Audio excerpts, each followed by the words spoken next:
Welcome back, everyone, to today's episode of Sleep Detectives, where Beck and I, your favourite sleep consultants, it's us in all our glory doing what we do best, which is answering your burning baby sleep questions. And Beck and I have not discussed these today. I mean, full transparency, we very rarely discuss these. Sometimes if we see a juicy one, we'll have a quick chat. But yeah. So if it's short, if it's clunky, if it's long-winded, you'll know that we've just not prepared. So, all right, let's... No. We may be prepared. We just know the answer really quickly. And we just know... That's it. Yeah. If it feels short and blunt, it just doesn't need a lot of explanation. How about we go with that? Yeah, I like that. Yeah, okay. We do know what we're talking about. We just haven't pre-gamed for this episode. That's right. All right, Beck. I'm going to throw you under the bus with the first question. Okay, 11-month-old on transitional schedule, 30 minutes, 9:30 nap, plus a 2-hour 1 p.m. nap. Why does your plan have nap 1 at 10 a.m.? Oh, I feel like I'm on this sort of game show, like quick fire, like they have a real hard think about it, you know? Yeah. I think so. This is a quick answer. In terms of like 11 months, we don't want our little ones becoming overtired, so we do start the nap at 9:30 till 10. But as they grow, and you'll probably find this within the next few weeks, usually by the age of 12 months, they need a little bit more awake time in order to fall asleep readily and easily for the first nap. So that's why we then move nap 1 to 10 to 10:30, just so there's enough sleep pressure and they fall asleep easily. Yeah, absolutely.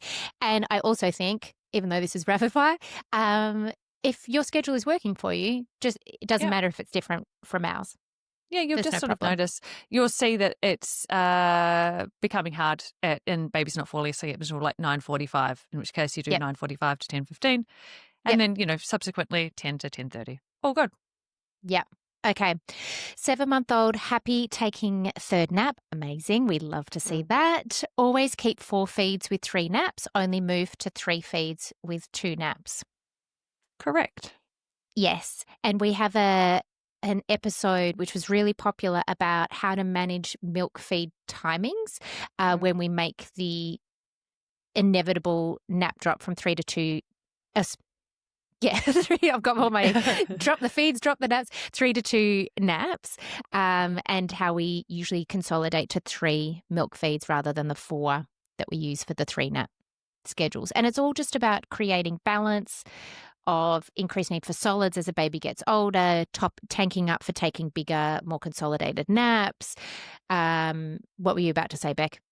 I was just going to say, if you're finding it tricky because your little one has multiple feeds overnight, still at 9 months, and you're worried about dropping to 3 feeds through the day, this is a really great opportunity to get a sleep consultant on board who does work in redistributing calories, and that's where we work our magic in terms of building confidence around what to drop, when to drop, how to boost calories in through the day, all the things. So if you're a little bit worried about all of that, we can help.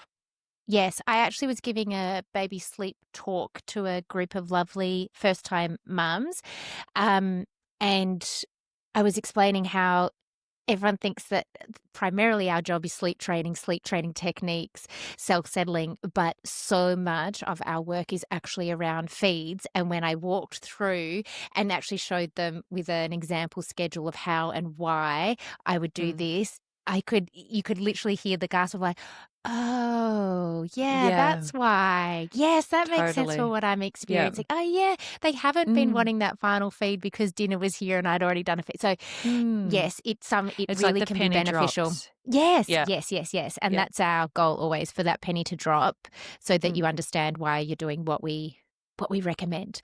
Yeah. Okay. Do you think there is an 18-month sleep progression? Molars, separation, anxiety, co-sleeping in full force.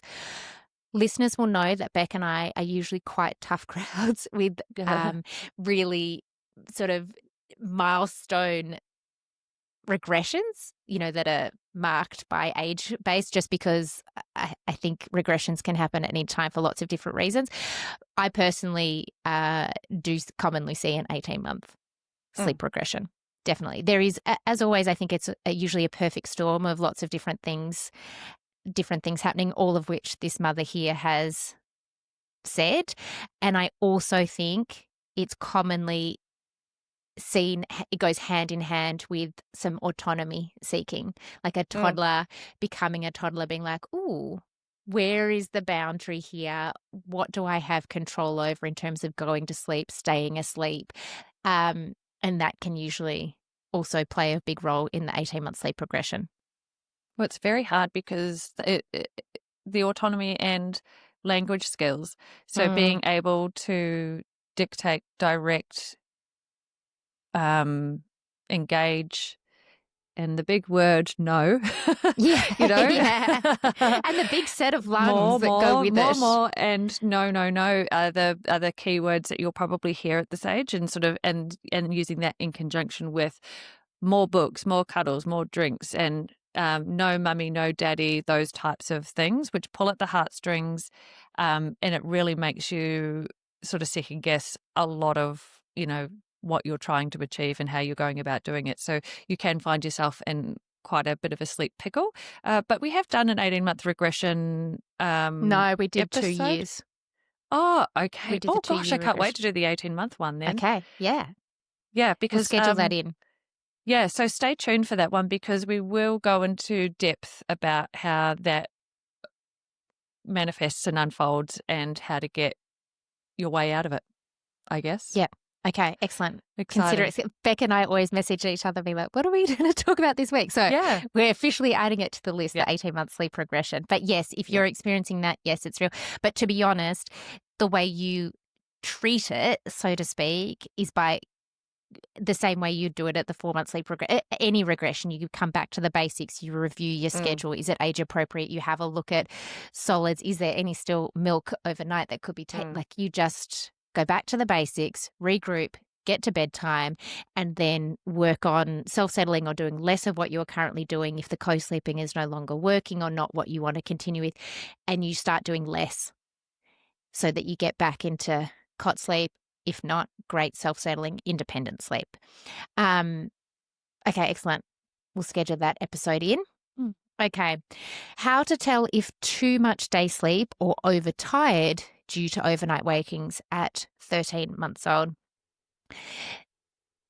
It can sometimes be tricky because a lot of the symptoms of overtiredness and undertiredness can be the same. You could have, if your baby is undertired, they're not going to want to go to bed without a bit of a fight. If they are overtired, they could definitely have some big tears as well.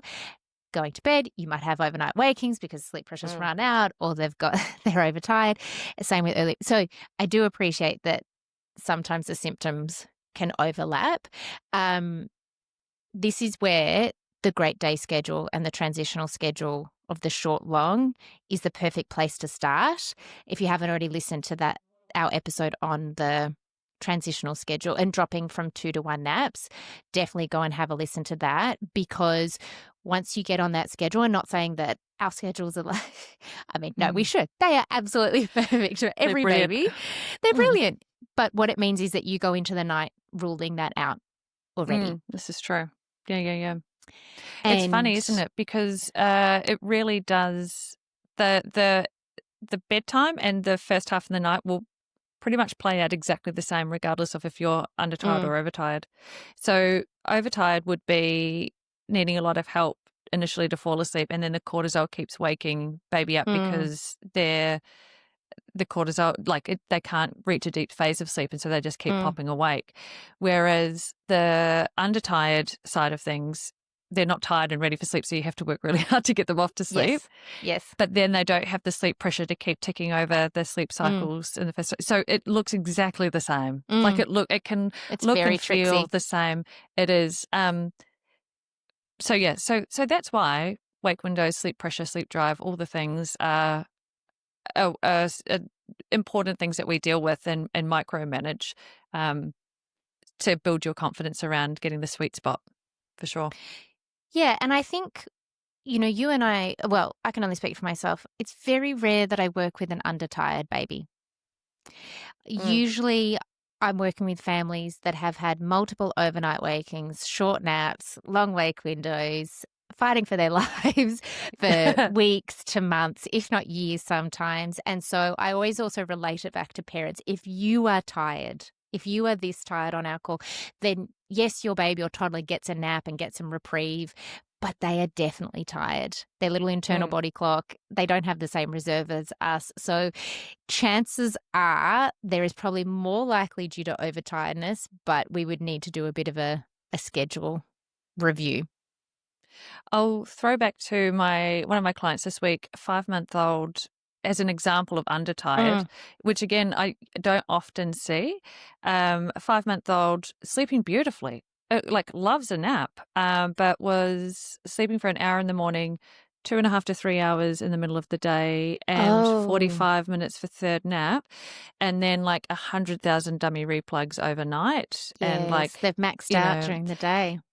And then, so the moment we switched to the routine that we would ordinarily put in for a 5-month-old, it's like night and day. The dummy was never the issue. It was just about sleep pressure. And so has been able to link the naps perfectly without dummy replugs, and the nights, sleeping through the night with 2 dummy replugs. Organically. Yeah. Yeah.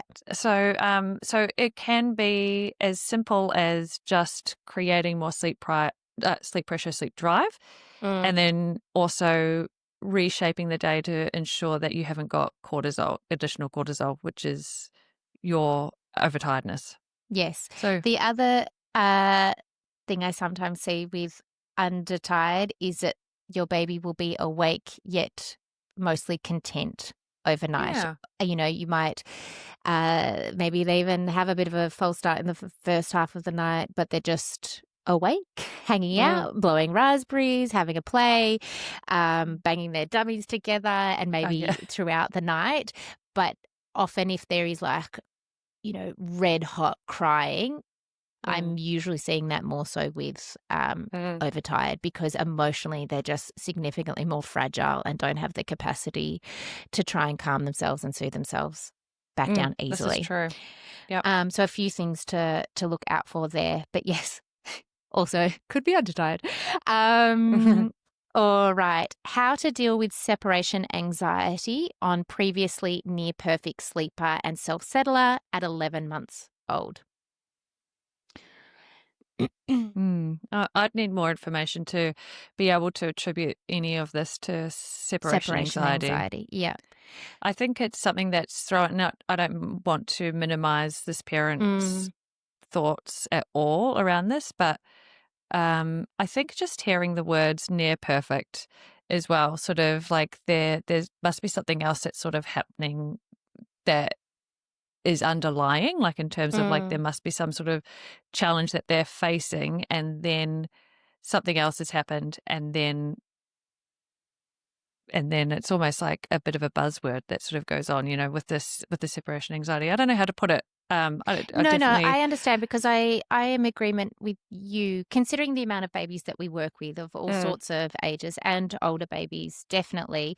And it's very rare for the sleep issue, in my experience, to actually be because of separation anxiety. In saying that, it can look very similar, and you may be experiencing separation anxiety at childcare drop-off and in other ways. And yes, I believe that every sleep is a moment of separation, but there are other ways during the day that you can help sort of prep for this. So moments when you need to go for a wee, you're going to pop your 11-month-old down. You don't have to take them with you. They might be upset about it, but that little teachable moment, oh, look, I always come back, and you can kind of plant these teachable moments throughout the day. You might also have childcare. You will always come back to pick them up. And then it is okay to have a consistent boundary around independent sleep if that is your goal. Where it can get tricky is that if the plan changes, if inconsistency creeps in, what can feel like separation anxiety starts to become if if a baby learns that the longer and harder they cry, the more likely they are to get something different, something new, more proximity, and then it looks like they'll only settle when I'm there, then that can also then become habitualized. And so it's about regrouping about what is the desired goal here at bedtime. If they're a previously great sleeper, near perfect sleeper and self-settler, then those skills are still there. So I'm with you, Beck, that I would be more inclined to think what else has happened. Scheduling, a new habit has crept in. And that's not because anyone has done anything wrong or bad. These habits form so quickly. And at 11 months old, tears can get bigger. They are increasingly aware of the status quo. Yeah. And so what is happening here? But that skill set has not disappeared. So I would be regrouping and then doubling down, but making sure that you have moments in the bedtime routine where you absolutely love bomb on that baby, not only for the baby's emotional well-being tank, but also for yours, so that you can then hold steady at bedtime to see it through. You get back on track. And when everyone's well slept, the anxiety, any kind of separation, everyone's capacity to be together, to play, to enjoy each other, to leave, to come back, it all improves. We'll move on to the next one. Okay. When baby is on 2 naps and toddler on 1, how do I cope? I don't want to be home all day. Oh, I know this feeling. We just waiting constantly for one child to wake up and the other child to go to sleep, rinse and repeat all day. The priority for me is always that middle of the day nap for the toddler. Because toddlers are tornadoes and everywhere. I just want to be at home. Yeah, I'd want to always be at home there. This is where I think picking one nap, I'd probably pick the first nap of the day to do on the go. So put baby in the pram, the carrier, or in the car, and you're driving to swimming lessons or the park or to get a baby chino or something.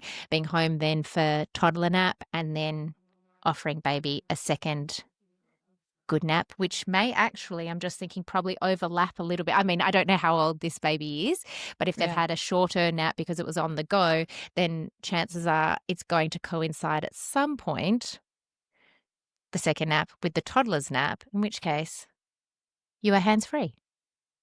I just love the idea of synchronizing schedules so that for parents, so that there is a way to have the toddler and the baby. It's the holy grail, isn't it? It really is. I remember when the stars have aligned with my own, I'm like, oh my God, I've done it. Yeah.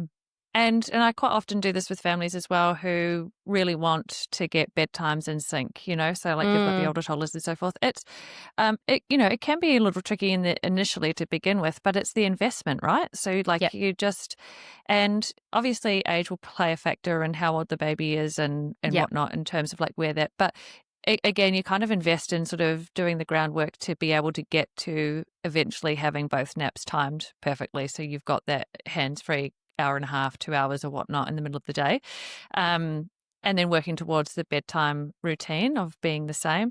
It's carefully planning really from a slightly earlier on so you can move towards the goal, I think, of getting the naps down. So yeah, definitely if it was me, I would be planning to be out and about so that the toddler gets all the energy out in the morning. Yep. But baby takes the nap on the go, and then you focus on being home in the middle of the day for the second sleep. Yeah. Okay. Okay, so we I just are rounded aligned on that. that. Yeah, just totally reiterated your point again. Yeah. No, I love it because, as we've already said, we don't prepare. So you never know. I could be throwing something out that Beck's like, what on earth is Sally suggesting? Okay, let's do one more. This is a 5-month-old baby. My baby cries as soon as she's put in the cot, and then all caps, does not stop. And a sad face. This is, I'm probably going to skip a few steps here. This is where working with a sleep consultant is going to be a game changer, because there are lots and lots of different reasons that this could be happening. I'd want to know schedules.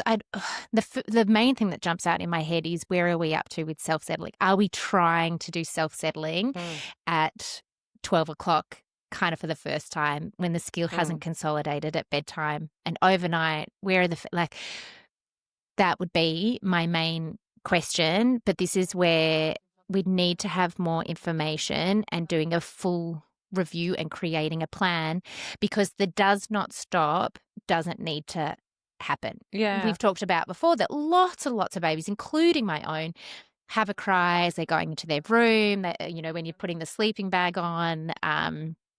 I'm sure some like to just have the final word before nap time. Some need to just wind down a bit. That's a non-issue for me, but that does not stop. I'm just wondering, where are we up to with all of this? And also, is it at bedtime? I'm assuming that that's naps, but it could also be for bedtime and overnight, yes, I just need to know more. There's so many foundational steps, isn't there? Yes. There's so many foundational steps to make sure that we've got all those ducks lined up before we even sort of start tackling things. And then there's certain strategies that we use in order to encourage better, naps and so forth, where it's not as relentless as this. And then working with a sleep consultant, we rescue naps. We have a plan for rescuing naps if it's taking too long, and then how we sort of, there's lots of ways that we get through that.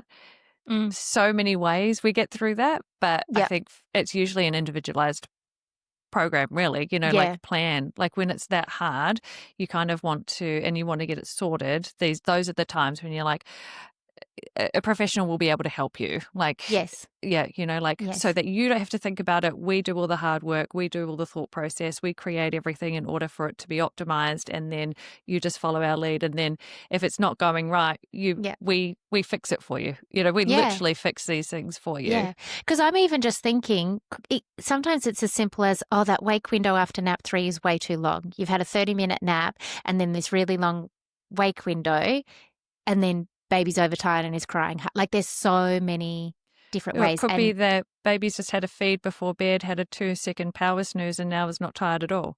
Yes. There are reasons for that. There could be, I'm not even kidding, 100 different reasons. Yeah. Why that's But it's happened. usually something that jumps out pretty quickly when we read an intake form. Yeah. This is where I get excited. I'm like, there it is. Yeah.